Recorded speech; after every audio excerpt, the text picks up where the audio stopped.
पूरन सके बहु मोने मोने ते मुलीनो ठीक है बहुरन सेकंड बहु मोने मोने ते मुलीनो कना चिता मुलीनो कना हुदीसो कना जनी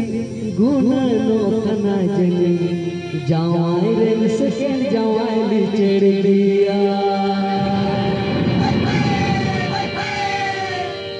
आदो नुकिन मा बकर और चौकिन का नितो मा ठीक है आदो हुदीसो कना एक मोने मोने ना कथा करा नवा को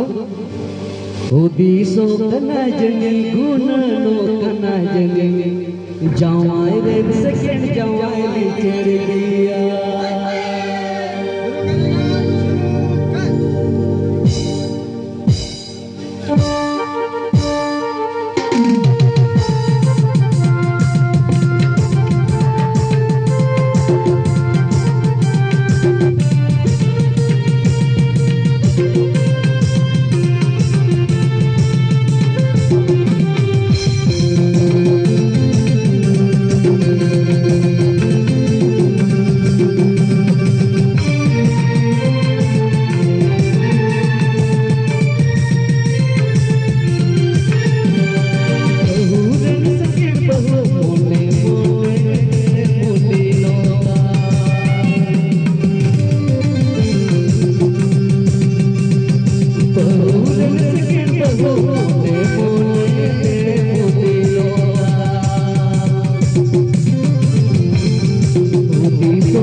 Oh,